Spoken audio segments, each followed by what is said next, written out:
El debate y el fuego cruzado por la escasez de dólares en Bolivia persiste en los medios y las redes sociales. El día de hoy, Marcelo Claure, que es un empresario conocido, escribía en su cuenta de X, que antes era Twitter: ¿de verdad piensan que somos idiotas?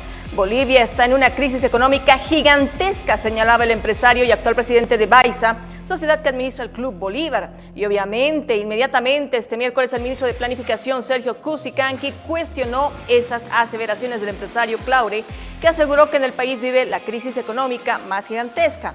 Desde los primeros meses de este año, Bolivia registra una escasez de dólares que afecta a todos los sectores económicos, desde importadores que tienen que pagar más para recibir su mercadería hasta exportadores que confrontan dificultades para la importación de insumos y materias primas. Luis Fernando Camacho también es otro de los protagonistas del fuego cruzado del día de hoy en las redes sociales. Él escribía: Claure dice que la crisis es muy grave. El gobierno le responde de que él no vive en Bolivia. Pretenden así descalificarlo, como si vivir fuera de Bolivia sería un impedimento para sentir preocupación y amor por nuestro país. Presidente Arce, en lugar de denigrar a un empresario boliviano, muestre usted su amor por Bolivia, haciendo que su entorno y sus funcionarios sean más eficientes, que trabajen más y roben menos, decía Camacho. Entonces, escuchamos ahora la versión del ministro de Planificación, que dio una conferencia de prensa en la presente jornada.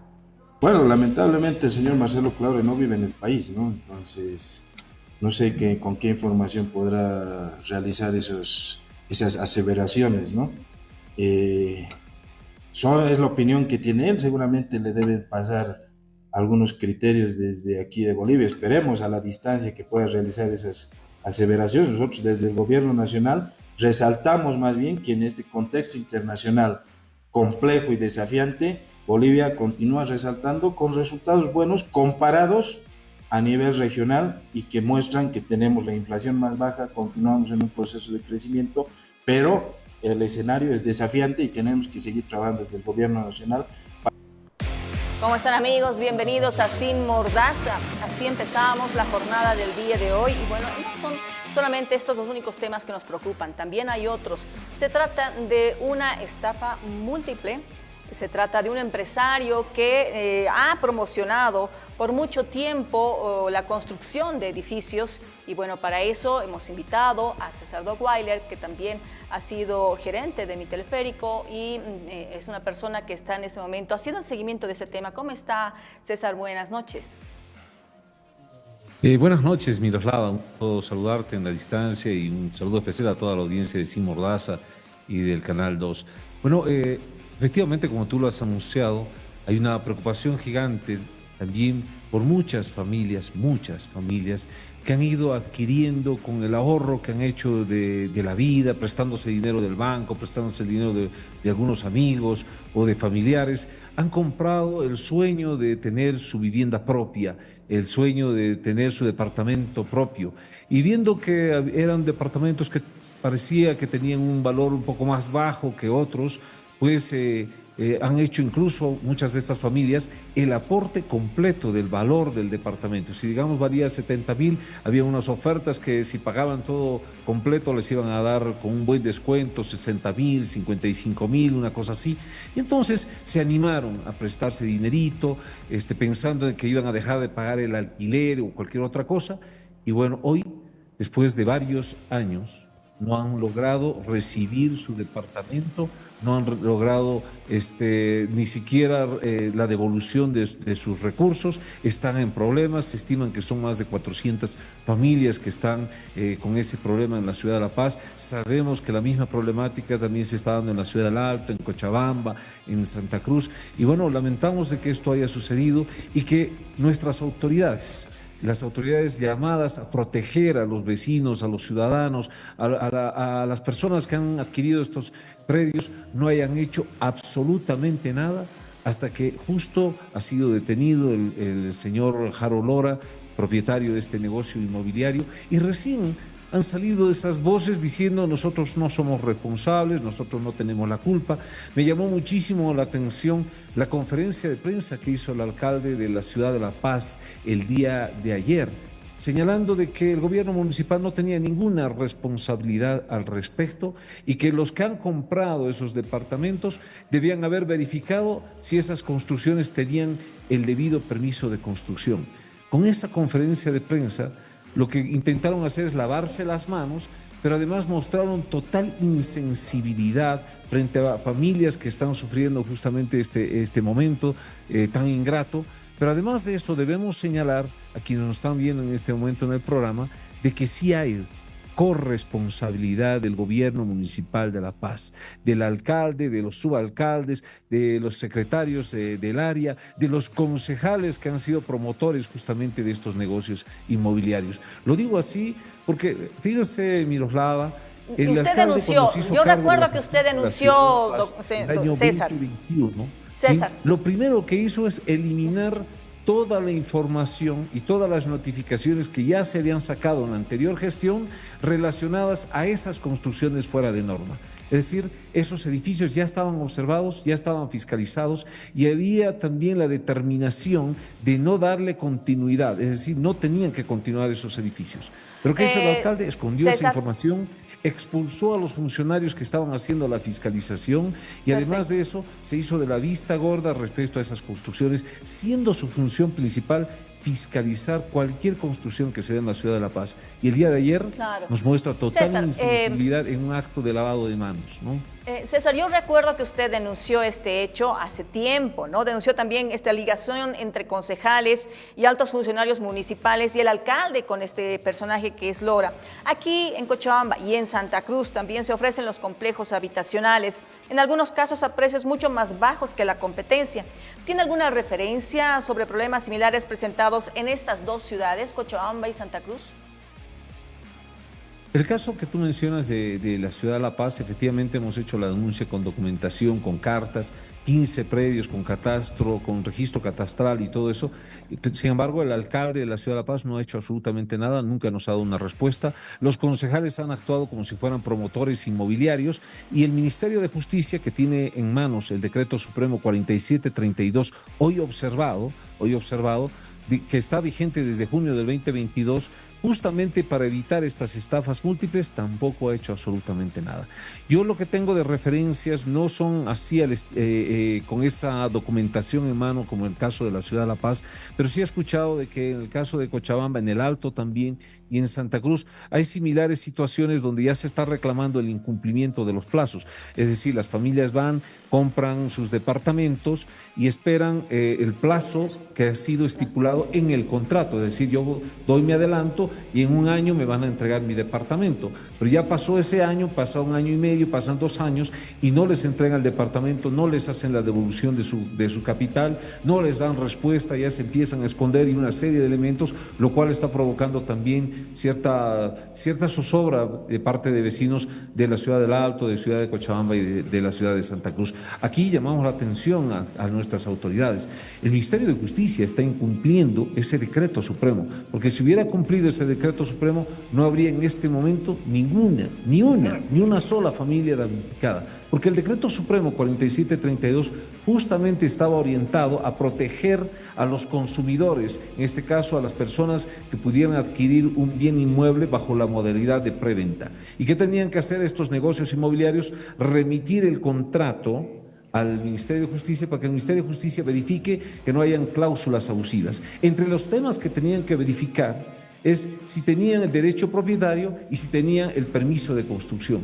Claramente, muchos de estos edificios no tienen permisos de construcción y por tanto está incumpliendo ese decreto y el Ministerio de Justicia tampoco ha dado respuesta al respecto, siendo también corresponsable de este presunto delito de estafa múltiple. Hay una afectación sin duda muy grande, muy grande a un grupo de gente, y si se envía a Harold Lora a la cárcel no se soluciona el problema de fondo. ¿Qué pueden hacer estas personas para poder recuperar su dinero? Porque la denuncia de los actores políticos ayuda a visibilizar el tema, pero más allá de eso, no harán nada. Las personas quedan nuevamente en la indefensión por este tipo de casos. Tienes toda la razón, Miroslava. Lamentablemente, al haber dejado que este problema siga creciendo, nuestras autoridades no hayan hecho nada y han sido corresponsables de delito, de este presunto delito de estafa múltiple, han dejado en indefensión, en desprotección y también, por supuesto, con afectaciones económicas y seguramente hasta psicológicas, se puede decir, a estas familias. Yo creo que debería asumir el gobierno nacional acciones pertinentes. Me refiero al gobierno nacional porque es el Ministerio de Justicia que no cumplió y no hizo cumplir el Decreto Supremo 4732, porque si lo hubiera hecho cumplir, no tuviéramos en este momento ningún damnificado.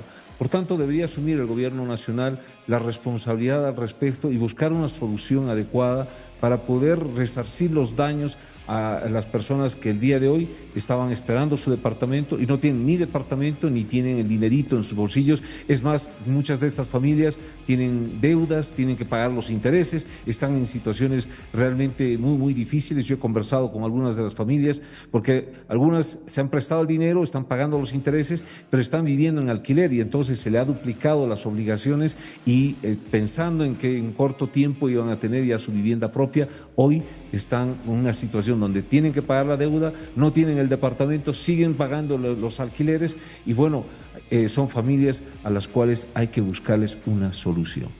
¿Qué pasaría con la normativa? O sea, ¿estamos bien con las normativas, las leyes existentes en nuestro país? Porque conozco casos muy aparte de Lora, de empresas constructoras que, por ejemplo, ¿no?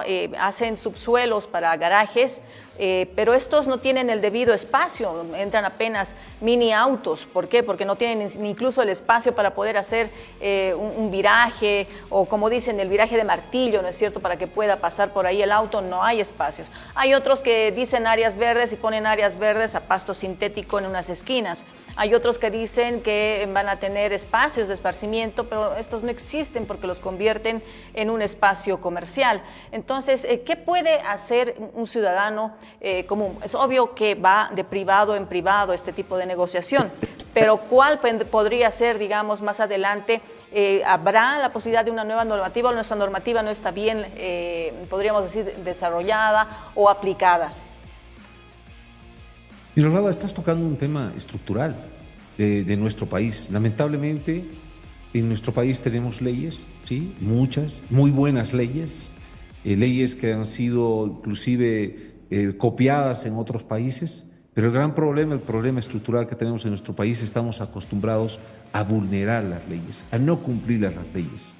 Y aquí, en gran parte, la culpa la tienen las propias autoridades, porque son las que tienen que hacer cumplir las leyes, llamadas a hacer cumplir las leyes, pero son las primeras en incumplir las normas. En el caso de la ciudad de La Paz, tiene la función el alcalde de fiscalizar todas las construcciones de la ciudad de La Paz. Tiene la función. Y hay normativa, hay leyes, la ley de uso de suelos, hay normativas que establecen cómo tienen que hacer la fiscalización y todo ello, y no han cumplido absolutamente nada.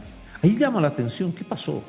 No es que sean ciegos, no es que son edificios invisibles o son muy pequeños que no se los puede detectar.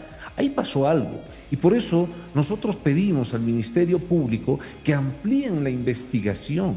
No puede quedarse solamente en la persona de Harold Lora como presunto responsable de este delito o este presunto delito de estafa múltiple, cuando ha habido complicidad por acción e inacción de muchas autoridades del gobierno municipal de La Paz y quiero pensar quizás de manera positiva no ha ocurrido esto en Cochabamba o en Santa Cruz o en el Alto, pero habría que verificar, porque lamentablemente en Bolivia estamos acostumbrados a buscarle la vuelta, a tratar de vulnerar la norma, a buscar la forma de que con recursos o con influencias políticas o de amigos podamos pisotear la norma que va afectando no solamente la calidad de las personas, sino tú lo has mencionado, un jardín con pasto sintético, un espacio que debía ser de acceso peatonal, ya le han metido pared, o los estacionamientos son tan pequeños que es muy complicado salir o entrar de esos lugares, o no se ha considerado el tema de los servicios públicos de alcantarillado, de agua potable, una serie de elementos,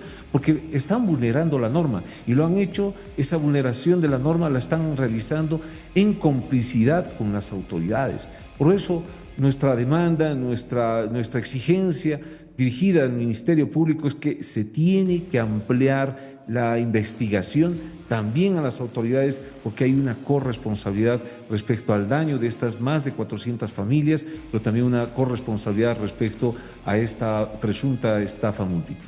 Muchísimas gracias, César, por tu tiempo y obviamente por estar con nosotros acá en Sin Mordaza. Gracias, Miroslava, y nuevamente un saludo especial a toda la audiencia de Sin Mordaza.